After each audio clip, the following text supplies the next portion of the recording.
तो आज हम स्टार्ट करने जा रहे हैं सिलेक्शन स्टेटमेंट।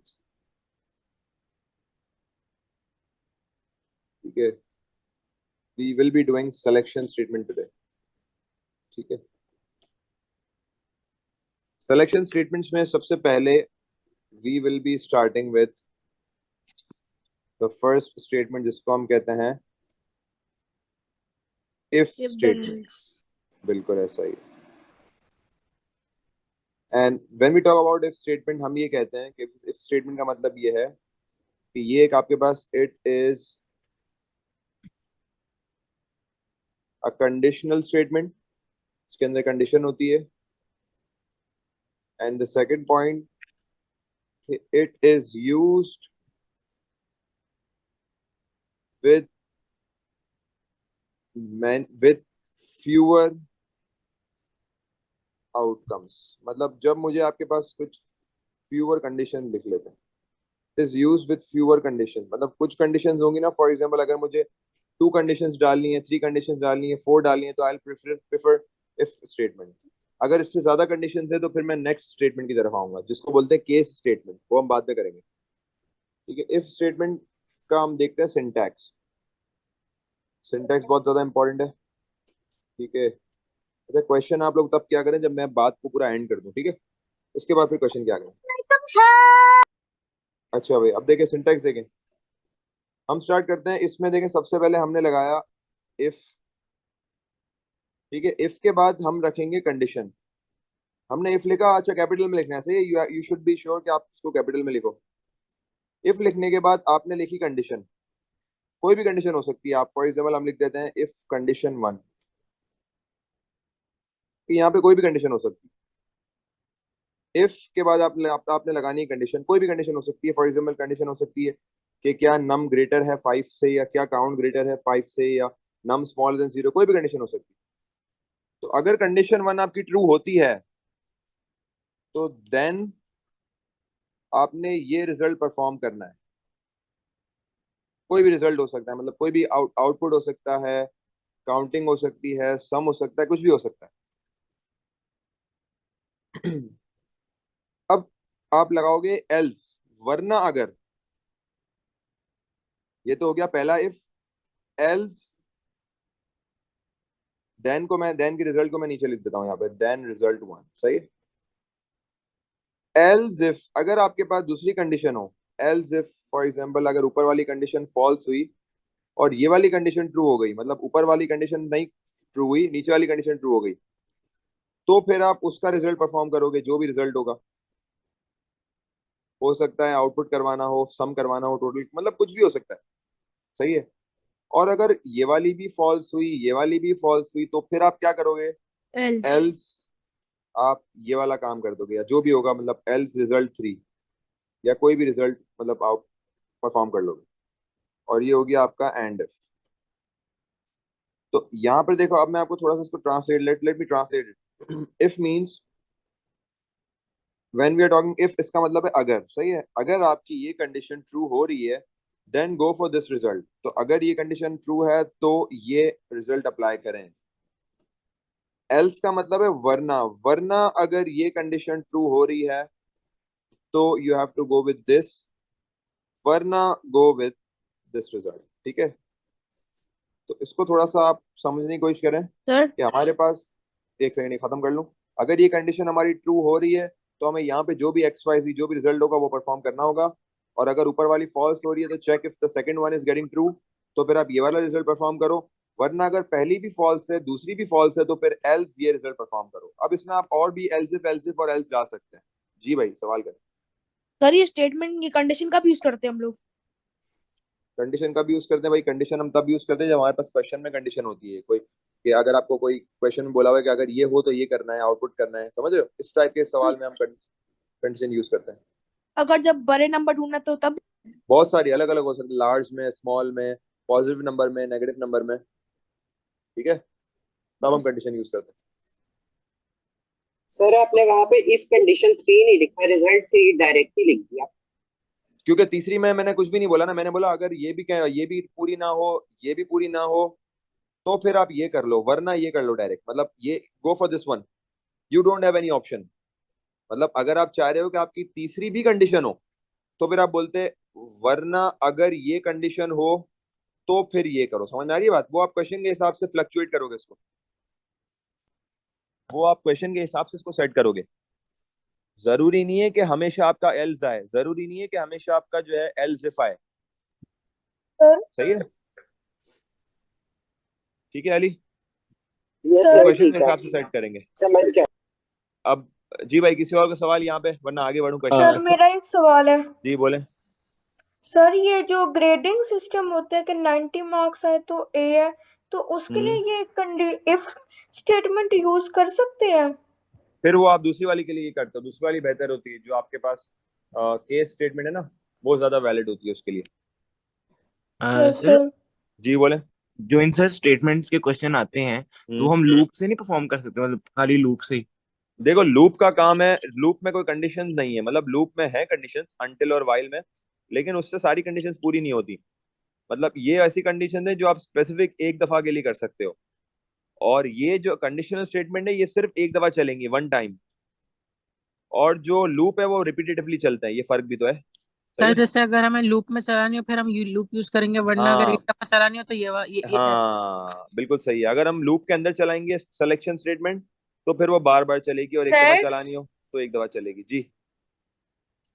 सर वो आपने देन के नीचे रिजल्ट में लिखा है, तो रिजल्ट टू देन के साथ क्यों लिखा है? मसला नहीं है, वो नीचे भी लिख सकते हैं, इसका कोई इशू नहीं है। वो आप मैं हम इसको यहाँ भी लिख सकते हैं और नीचे भी लिख सकते हैं। सही है, उसका कोई मसला नहीं। मैं चले नीचे लिख देता हूँ, अब सही है? ठीक है। अच्छा। ठीक है हाँ, वो आप चेंज, मतलब आप देन के साथ भी लिख सकते हो और अगली लाइन में भी लिख सकते हो, और एल्स इफ को भी आप एक साथ भी लिख सकते हो और अगली लाइन में भी लिख सकते हैं। अच्छा, आप क्वेश्चन देखिएगा। देखो, जब तक क्वेश्चन नहीं देखेंगे हमें कॉन्सेप्ट क्लियर नहीं होगा। अब क्वेश्चन देखना, बिल्कुल बेसिक बेसिक सवाल करते हैं। क्वेश्चन ये है कि input a number and output whether it's positive और नेगेटिव। तो सर अगर ये ज्यादा दफा के लिए हमने करना होता तो फिर हम लूप यूज करते हैं। फिर आप यूज करते हैं और इक्वल टू जीरो। सही है, मैंने बोल दिया भाई आप इनपुट करो नंबर को और आप चेक करो कि नंबर पॉजिटिव है, नेगेटिव है, या इक्वल टू जीरो है, क्या है। सही है, तो करके देख लेते हैं इसको हम। मुझे बताओ सबसे पहले क्या होगा यहाँ पे? डिक्लेयर। डिक्लेयर डिक्लेयर नम क्या करूँ यहाँ पे? डिक्लेरेशन। डिक्लेयर नम इंट नम डिक्लेयर करूँ? नम के अलावा और कोई वेरिएबल है जो डिक्लेयर करने की जरूरत है यहाँ पे? ऑफ, नहीं मेरे ख्याल से। जी भाई, और कोई? No sir. पक्की बात नहीं है? सर। सही है, बेहतरीन। कोई सम नहीं मांगा तो नहीं करेंगे, कोई काउंटिंग नहीं मांगी नहीं करेंगे, कोई एवरेज नहीं मांगा नहीं करेंगे। सही है, ओके।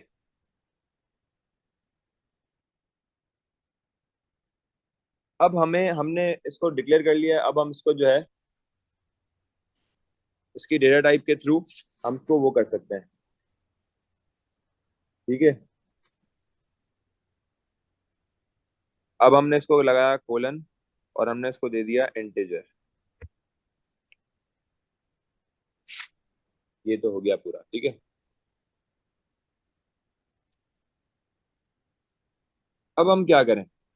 if डिक्लेयर तो हो गया। if num is if greater number than कौन सा 0, नंबर? हमने नंबर तो इनपुट नहीं ही नहीं से करा। इनपुट आउटपुट करेंगे, एंटर योर नम, फिर इसका हाँ इनपुट पहले करेंगे। इनपुट पहले, करेंगे। हाँ पहले आउटपुट करके बोल दो भाई enter result your number. Loop के अंदर भी कर सकते हैं ना कोई? लूप में तो करना ही नहीं है ना, एक सिंगल नंबर चाहिए ना मुझे। सही है, इनपुट आ नंबर। नहीं, वैसे कोई क्वेश्चन अगर आए तो लूप के अंदर भी कर सकते हैं ना इफ कर स्टेटमेंट? सक हाँ कर सकते हैं, बिल्कुल वो करेंगे ना, आहिस्ता आहिस्ता हर चीज देखोगे। अब आ गया input.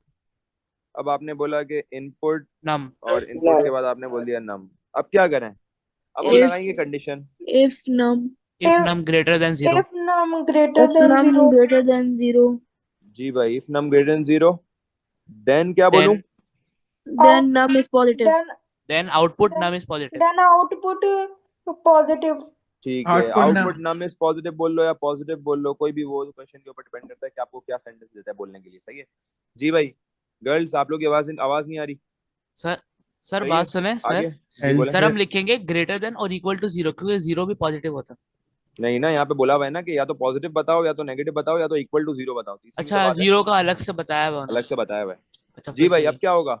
else if else if num less than 0. हाँ भाई num less than 0 के लिए क्या होगा? Output negative. Output negative. सही है।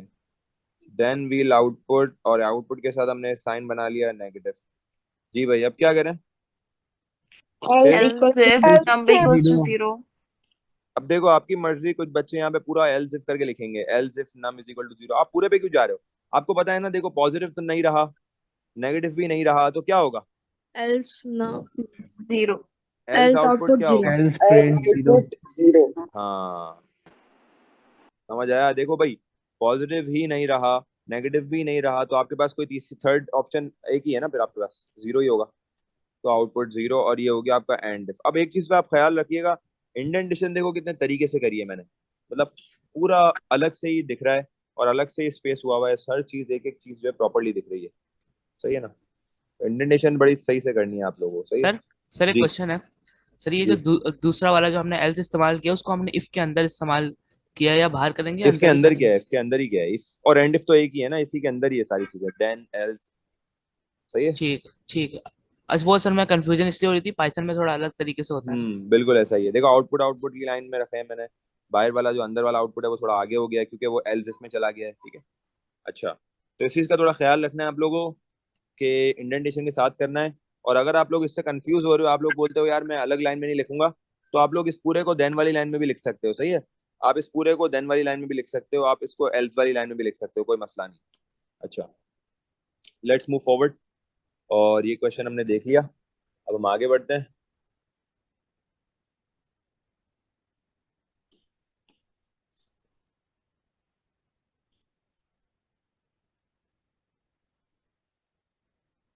सर मेरा क्वेश्चन है, जी बोले।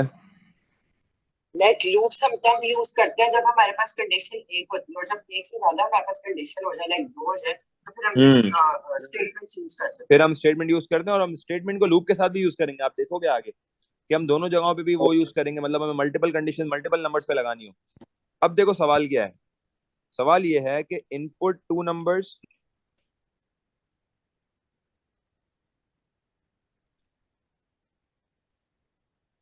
and output the large number, या output the largest number among both।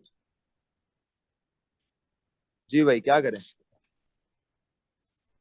Sir सबसे पहले डिक्लेयर नाम इंटीजर। डिक्लेयर नम 2 नंबर्स हैं, 2 नंबर्स के लिए एक नंबर लूं? num1 num2 num1 num2 ले लो। डिक्लेयर num1 num2 सही है ना? num1 और मैंने ले लिया num2। देखो 2 वेरिएबल ले लिए। कोलन डेटा टाइप क्या होगी? इंटीजर। ठीक है, ये आपका हो गया इंटीजर। अब क्या करें बेटा? सारे जवाब दें। if num नहीं नहीं, input num input Output enter your number. input सही है। num1 input num2 ठीक है, पहले इनपुट num1 और इनपुट num2 पहले तो होगा। आएगा सही है। Output enter your number. हाँ पहले दोनों के प्रॉम्प्ट स्टेटमेंट्स आएंगे और फिर दोनों इनपुट होगा। अभी फॉर नाउ मैं प्रॉम्प्ट स्किप कर रहा हूँ। सही है? इनपुट num1 और इनपुट num2 वैसे आएंगे इन दोनों के कमेंट। सही है ना? आउटपुट योर num1 और आउटपुट योर num2। अच्छा वो भी हो गया, इनपुट भी हो गया। अब क्या करें? सर आउटपुट के भी दोनों आएंगे। आउटपुट भी दोनों आएंगे। हाँ if num1 is greater दोनों than आएंगे, एक यहाँ आएगा एक यहाँ आएगा। जी भाई अब क्या करें? अब आप कंडीशन लगाएंगे, if num1 1 is greater than num2 num2 then num1 is largest. Then output then output num1 is Output largest. num1. then output num1, क्योंकि हमें तो सिर्फ आउटपुट करना है ना, लार्जेस्ट स्मॉलेस्ट तो नहीं बोलना ना। उसने बोला है सिर्फ आउटपुट करना है, तो देखो डायरेक्टली आउटपुट करना है। मैंने कोई कमेंट स्टेटमेंट नहीं दी, देखिएगा जरा, कोई कमेंट स्टेटमेंट्स नहीं दी, सिर्फ डायरेक्ट आउटपुट किया। सही है? मैंने कोई कमेंट स्टेटमेंट नहीं दी। अच्छा अब क्या करूं? else output num2 Else if num2 is greater than num1, output num. else else print का मतलब num2 क्या है? else else print का मतलब तो num2 यही है ना कि num2 स्मॉल होगा।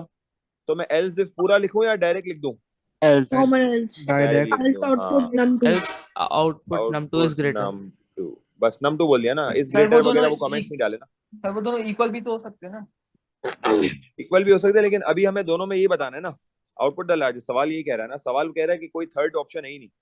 उसने बोला कि या तो num1 ग्रेटर होगा वरना क्या होगा, वरना पे तो फिर एक ही ऑप्शन है ना, num 2 होगा। सही है। तो इसमें देखो कितना सिंपल रहा, इसमें हमें कोई एल्स इफ नहीं बनाना पड़ा, मतलब समझ रहे हो, डायरेक्ट डायरेक्ट देन का लगाया और एल्स का लगाया, इंडेंटेशन सर आपके सामने है। सर जी किसी सर ऐसा एक एक करके पूछे जी। सर ऐसा कोई सवाल है जिसमें लूप और सिलेक्शन स्टेटमेंट दोनों यूज हो रही हो? हाँ ना, करेंगे ना आगे, आगे करेंगे ना, लूप और सिलेक्शन स्टेटमेंट दोनों यूज करेंगे। सर किसी का ग्रुप में मैसेज आया हुआ है कि ऐड कर लें वेटिंग रूम जी में। मैंने कर दिया था, पहले ही कर दिया था। सर ये तो ऐसे तो क्वेश्चंस करेंगे ही कि जिसमें हम लूप और कंडीशन स्टेटमेंट दोनों यूज करें, समझ रहे बात को। अच्छा वो एलसीएफ हम की कमांड कहाँ यूज होती है? एल्स इफ की कमांड तब यूज होती है जब आपके पास एक कंडीशन से ज्यादा कंडीशन हो, मतलब दूसरी कंडीशन होगी तब आप एल्स इफ पे चले जाओगे। सही है। समझ गया। सर एलसिफ का इंडेंट बता सकते हैं वो किस लाइन में होगा एलसिफ? एल्स और फिर उसके बाद इफ, एल्स जो है ना वो देन के नीचे रखा करो एल्स को, ठीक है। सर एलसीएफ को भी? ये देखो ना, एल्स इफ को आप, हाँ पूरे को भी एल्स इफ लिख सकते हो, और यहाँ से देन के नीचे एल्स या एल्स इफ दोनों इसके नीचे आएंगे। अच्छा दानियाल, आपके जो फ्रेंड है जैन, वो असल में मैंने वो उन्होंने पहले जूम यूजर के नाम से आए थे, तो मैंने उनको रिमूव कर दिया था, उनको बोल दिएगा कि रिकॉर्डिंग वगैरह मिल जाएगी। सही है दानियाल। सर लूप में सिर्फ ओके कंडीशन सर। एक ही होती है, लूप में हाँ लगती है कंडीशन ना, सिर्फ एक एक ही होती है, कंडीशनल स्टेटमेंट लगेगी ना। मल्टीपल कंडीशंस तो नहीं होंगी उसमें? मल्टीपल कंडीशन लग सकती है, लग सकती है, लग भी सकती है, मल्टीपल भी लग, मतलब जो क्वेश्चन की आपके पास रिक्वायरमेंट होगी उस हिसाब से। अब देखो, अब सवाल देखो अगला, आप अच्छा सवाल कर रहे हैं एक और। अब क्वेश्चन है कि भाई इनपुट, चलो इसको न्यू पेज पे कर लेते हैं। क्वेश्चन ये है कि इनपुट 3 नंबर्स,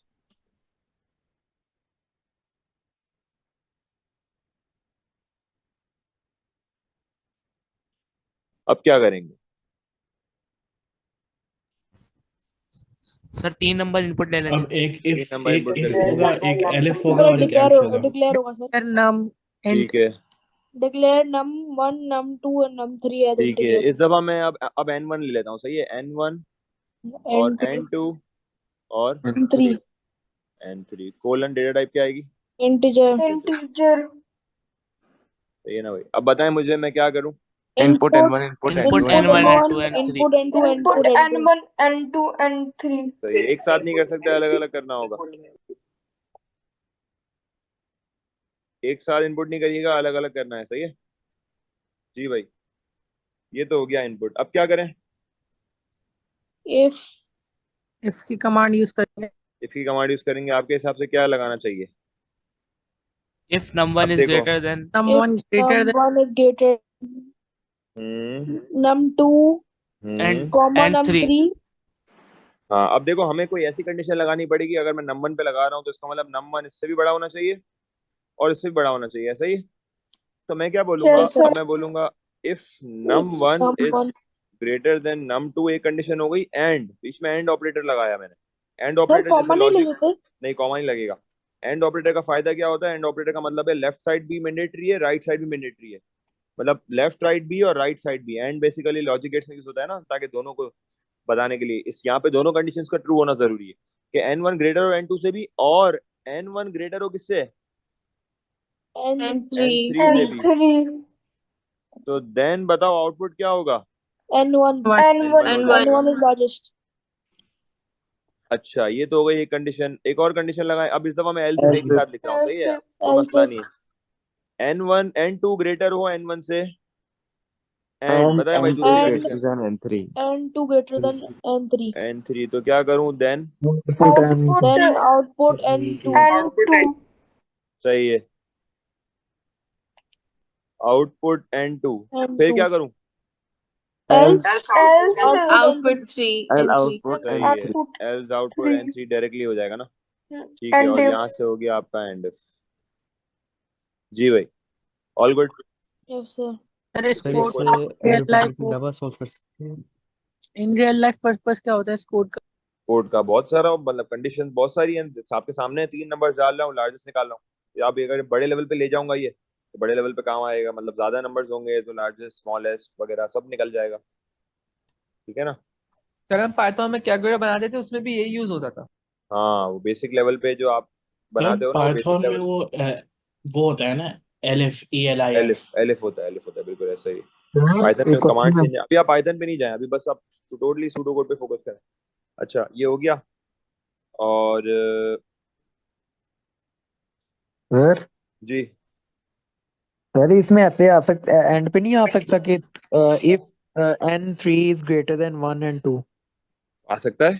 अगर आप एल्स पे भी पूरी कंडीशन लिखना चाहो तो लिख सकते हो। अगर आप लिखना चाहोगे एल्स इफ n3 ग्रेटर है n1 से और n3 ग्रेटर है n2 से, लेकिन आप क्यों लिख रहे हो? आपको पता है ना कि ऑब्वियस है ना, तीसरे एल्स पे n3 ही होगा, हाँ तो डायरेक्ट बोल हाँ। दो। समझ आ रही है तो बात? सर एंड पे फिर एंड इफ लिखना? एंड में तो एंड इफ लगेगा ना, वो तो इफ का तो क्लोजिंग एंड इफ होगा ना, जैसे फॉर का क्लोजिंग नेक्स्ट होता है, वाइल का क्लोजिंग एंड वाइल होता है, रिपीट का क्लोजिंग अंटिल होता है, तो इफ का क्लोजिंग क्या होता है? And if. ठीक है भाई, ये है इफ स्टेटमेंट का क्वेश्चन। अब मैं आपको एक ऐसा सवाल करा रहा हूं जिसमें मैं यूज करूंगा लूप और इफ कंडीशन दोनों को। अब जरा फोकस करिएगा।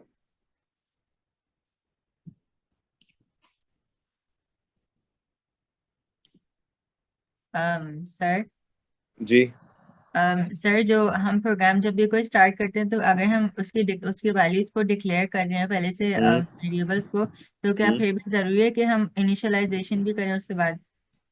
अगर हम वेरिएबल डिक्लेयर कर रहे हैं, आपको जो है पिछली वीडियोस मिलेंगी, वहां से आपको समझ आ जाएगी डिक्लेरेशन और इनिशियलाइजेशन में उसमें डिफरेंस है। मतलब उसमें ये होता है कि अगर आपके पास वेरिएबल इनपुट का है कि जो वो वेरिएबल जो इनपुट यूजर इनपुट कर रहा है, तो उसको हम इनिशियलाइज नहीं करते। वो वेरिएबल जो हम कैलकुलेशन के लिए यूज कर रहे हैं, फॉर एग्जांपल काउंट और सम और एवरेज, इनको हम इनिशियलाइज करते हैं। सही है?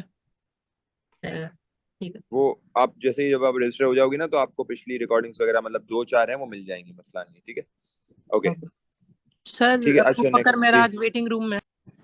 ये क्यों वेटिंग रूम में चला गया भाई अभी? सर ये इसका नेट नेट वगैरह भाई, अपना नेट वगैरह खुदा के लिए जो है नेट वगैरह अपना तरीके वाला रखें। ठीक है, और क्योंकि फिर एक सर्टेन टाइम के बाद फिर हम लग जाते हैं इसके अंदर, फिर वो अच्छा खासा मिस हो जाता है, फायदा नहीं है। सही है, तो कोशिश करा करें कि जल्द से जल्द जैसे ही स्टार्ट हो ना ऐड हो जाए। अच्छा क्वेश्चन क्या है? क्वेश्चन ये है, अब जरा क्वेश्चन देखिएगा आप लोग। अब आप बोलेंगे अच्छा अब आप यहाँ पे क्वेश्चन लेकर आए। क्वेश्चन ये है कि input 40 numbers and output the largest number among them। जी भाई, अब इट्स मेकिंग सेंस कि अब आपको 1 2 3 नंबर्स नहीं, अब आपके 40 नंबर्स हैं और 40 नंबर्स में से लार्जेस्ट निकालना है। इसका मतलब लार्जेस्ट के लिए सिलेक्शन स्टेटमेंट तो यूज होगी। बेटा माइक्रोफोन बंद कर दें किसका ये? और 40 नंबर्स भी हैं वकर, मतलब लार्जेस्ट तो है ही है, उसके साथ 40 नंबर्स भी हैं। समझ रहे हो बात को? तो आपको इस दफा 40 नंबर्स, तो मुझे बताओ 40 नंबर्स क्या मैं मैनुअली डाल सकता हूँ? Manually input number input no number sir. Input sir नहीं लूप डाल सकता ना, मुझे लूप चलाना पड़ेगा। यस सर, ठीक है, लूप। सर यहाँ पे अब for sir count for loop चलवाना है। लूप। फॉर लूप चल लेते हैं। सही है, अब देखो सबसे पहले तो हम करते हैं डिक्लेयर। मुझे बताओ क्या डिक्लेयर करूं मैं? सर नम नम तो होगा ही, और अगर मैं फॉर लूप और चला रहा हूँ तो कोई काउंटिंग तो नहीं होगी, तो फॉर तो काउंट का वेरिएबल तो होगा नहीं। अब नो मैं सर। देखो एक और वेरिएबल यूज कर रहा हूँ जिसको मैं दे रहा हूँ वैल्यू, जिसको मैं नाम दे रहा हूँ लार्ज। अब मैं बताता हूँ आपको क्यों यूज कर रहा हूँ। कोलन और उसको डेटा टाइप दे दी मैंने इंटीजर। अब जरा बस सुनते रहिएगा, बीच में सवाल मत करें, अभी पहले सुने पूरी बात। ठीक है, अब मैं लार्ज को वैल्यू दे रहा हूँ 0 की। सही है, अब जरा समझिएगा क्यों 0 दी और आगे क्या होगा। अब जरा देखना, 40 नंबर्स इनपुट करने हैं और लार्जेस्ट निकालना है। देखो भाई, मैंने लगाया फॉर का लूप, मैंने बोला फॉर एक्स एरो 1 2 कहां तक चलेगा ये? 1 2 40। सही है, और और मैंने बोला भाई आउटपुट में मैंने लिख दिया एंटर योर नम। नंबर या नम। ठीक है, और इसके ये नीचे सब इनपुट। कमेंट्स हैं, और इसके नीचे मैंने करवा दिया इनपुट नम। अब जरा यहाँ पे फोकस करें और ध्यान से सुने मैं क्या कर रहा हूँ। अब मैं लगाऊंगा एक कंडीशन। मैंने क्या बोला? मैंने बोला कि इफ जो भी मैंने नंबर ऐड किया है, मैंने अभी अभी इनपुट नंबर जो भी अभी नंबर आया है, अगर मेरा नंबर ग्रेटर हो लार्ज से, अगर मेरा नंबर जो अभी लार्ज की वैल्यू ऊपर 0 है ना, अगर मेरा नंबर ग्रेटर हो लार्ज से, देन लार्ज को मेरे नंबर वाली वैल्यू दे देना और इसको कर देना एंड इफ। अब ये मैंने क्या कर रहा है, ये हो सकता है कि शायद 5% बच्चों को समझ आ गया हो देखते हुए, लेकिन हम इसको समझेंगे अभी ये क्या करा है मैंने, किस तरीके से, हाउ इज इट पॉसिबल कि ये कंडीशन लगी है, इसको थोड़ा समझ में नहीं आया, ऊपर से चली गई कैसे। अब जरा देखिएगा, लार्ज बेसिकली हमने शुरू में क्या दिया, 0 दिया ना लार्ज को, तो अगर जो भी नंबर लार्ज से बड़ा होगा ना, फॉर एग्जांपल यूजर ने नंबर किया एंटर 5, तो मुझे बताओ क्या 5 ग्रेटर है 0 से, बताएं भाई। Yes sir. तो 5 की वैल्यू किसको चली जाएगी, लार्ज पे।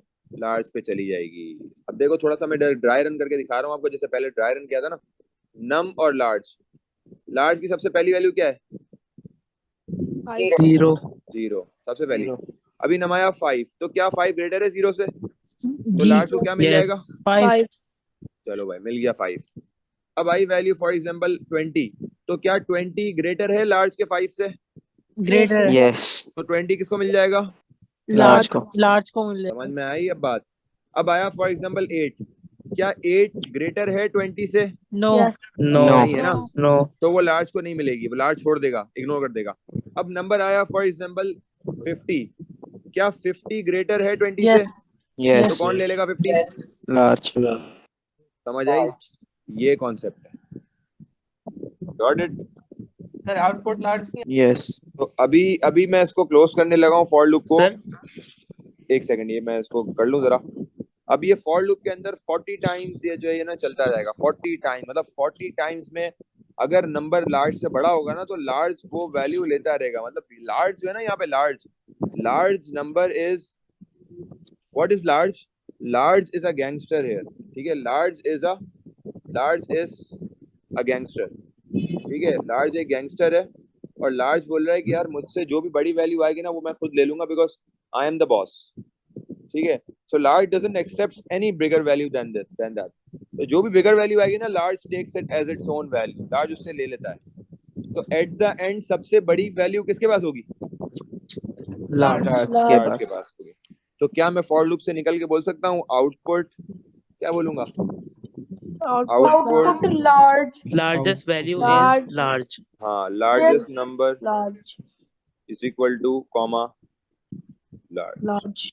जी भाई, making sense, yes sir. Yes sir, everyone जी सर वो क्लियर, यस सर। यस ठीक है भाई, कोई ऐसा जिसको नहीं समझ आया, सर जी बोले। अरबा, सर हम आपने डिक्लेयर सम को क्यों नहीं करवाया? क्योंकि सम मांगा है, क्वेश्चन में मांगा ही नहीं है, हर जगह सम थोड़ी निकालना है, हर जगह सम निकालते नहीं कि क्या, क्वेश्चन में कहाँ है सम, सर इसमें लिखा हुआ है लार्ज और आपने एरो लगा के नम लिखा है। लार्ज एरो लगा के नम लिखा है, तो लार्ज में नम की वैल्यू जा रही है, सही है, तो सर ये लिखना जरूरी है? हाँ ना, इज इक्वल टू नहीं लगा सकते ना, हम एरो लगाएंगे असाइनमेंट के लिए। भाई लार्ज में नम की वैल्यू डाल, और कैसे लिखोगे, ऐसे नहीं लिखोगे तो बताओ, ये तो तरीका है लिखने का। जी नहीं अरबा, तो सर खुद ही से डिक्लेयर, मतलब खुद ही से वो वैल्यू रिसीव नहीं कर लेगा? नहीं खुद से कैसे करेगा, खुद से कैसे करेगा, उसको आप मैनुअली बताओगे तो जाएगा ना वो, नम आप बता रहे हो कि num is going in large, सही है, जी सर। ठीक है। अरबा समझ आ गया आपको सम क्यों नहीं कर रहे, क्योंकि सम नहीं मांगा। और किसी का और भी कोई सवाल कर रहा था जी, सर आपने थर्ड लाइन में एक्स क्यों लिखा? मैंने किसमें एक्स क्यू लिखा, थर्ड लाइन में थर्ड लाइन में एक्स क्यू लिखा, because X is acting as an auto counter, this is an auto counter, ये जो एक्स है मेरा ये ऑटोमेटिक काउंटिंग कर रहा है, फॉर लूप है ना, आपकी फर्स्ट क्लास है क्या सर। जी, पहली है, इसकी जगह सर पहली तो नहीं है ना, हम काउंट लिखते हाँ हैं। हाँ, मसला ही नहीं है, कोई मसला नहीं है, अगर आप इसकी जगह, मैंने बताया था ना, रेलेवेंट होना चाहिए, बस आपका ऑटो काउंटर रेलेवेंट होना चाहिए, आप इसकी जगह आई लिखो, एक्स लिखो, जी लिखो, इंडेक्स लिखो, काउंट लिखो, डजंट मैटर, जो लिखोगे नीचे नेक्स्ट में भी वही लिखोगे, सही है, जो यहाँ लिखोगे नेक्स्ट में भी वही लिखोगे, ठीक है भाई, ये है आपके पास। सर जी सर जब 40 नंबर सारे इनपुट हो जाएंगे फिर वो उसमें से मतलब जो लार्जेस्ट होगा वो आउटपुट देगा? बिल्कुल ऐसा ही है, बेहतरीन। तो 40 नंबर, अच्छा मुझे बताओ, अगर मैं ये आउटपुट वाली स्टेटमेंट सारे बताएं, अगर मैं नेक्स्ट टेक्स्ट से पहले लिख देता तो क्या होता, सर 40 टाइम्स आउटपुट आया 40 टाइम्स, हाँ, largest number, largest number, largest number, largest number, largest number, largest number, चलता जाता, मतलब मुझे 40 टाइम्स थोड़ी चाहिए यार, मुझे तो सबसे लार्जेस्ट चाहिए 40 में से, तो 40 नंबर जी, वो फिर आपका ड्राई रन चलता है, हाँ वो फिर खराब हो जाता है ना, मतलब वो लॉजिक ही खराब हो जाता है हमारा, तो इसलिए मैंने सब कराने के बाद 40 नंबर इनपुट कराने के बाद जो लार्ज में सबसे ज्यादा बड़ी वैल्यू होगी उसको मैंने फिर बाहर निकल के बोल दिया largest number equal to sir अगर हम इस आउटपुट वाली को अंदर नेक्स्ट लूप के अंदर डालते तो अगर कोई वैल्यू छोटी आ जाती तो फिर तो एरर नहीं आ जाता। हाँ ना, वो गलत हो जाता है ना, छोटी वैल्यू हो ना हो वो तो चलो मसला अलग है, छोटी वैल्यू को तो इग्नोर कर रहा है ना इफ, लेकिन मुझे आउटपुट करना ही नहीं है ना 40 टाइम्स, सही है ना। तो ये बात है कि 40 टाइम्स मुझे आउटपुट सर करना ही नहीं है जी। सर क्वेश्चन ये है कि सूडो कोड, अगर इस तरह का कोई सवाल है सूडो कोड के अलावा पाइथन में लिख सकते हैं? पाइथन चॉइस में नहीं होती आएगा है? सवाल, पाइथन में नहीं आएगा सवाल, पाइथन में आएगा ही नहीं सवाल। पाइथन में सिर्फ लास्ट सवाल के अंदर बोलता है कि सूडो कोड या फिर पाइथन लिख सकते हो, और बाकी सब सवालों में it's fix to use pseudo code. ठीक तो है sir. Why should we go to Python, इसलिए ये मेरा मेन रीजन होता है, समझ आई। लेकिन मैं रेफरेंस के लिए साथ साथ अभी मैं आपको थोड़ा सा एक और चीज भी दिखाऊंगा। अब एक सेकंड जी जी दानियल। सर अगर कोई कोड हम किसी एफिशिएंट तरीके से 4-5 लाइनों में लिख सकते हैं, लेकिन स्टूडेंट गलती से इनएफिशिएंट वे यूज करके 10-11 लाइनों में कोड लिखते हैं। कोड तो सही है, लेकिन कोड सही है, एग्जामिनर क्या मार्क्स डिडक्ट मार्क्स दे करेगा देगा अगर उसके? कोड सही है। ओ लेवल्स के अंदर एफिशिएंसी इनएफिशिएंसी नहीं देखी जाती, examiner credits you the marks. लेकिन वो 4-5 लाइनों का 10-11 लाइनों में नहीं जा सकता ना, आप खुद सोचो। 4-5 लाइनों का ज्यादा से ज्यादा कोड 6 लाइनों में 7 लाइनों में जा सकता है, डबल नहीं हो सकता, सही है। वो फिर कुछ गलती करी होगी उसमें या कुछ गलती, ठीक है।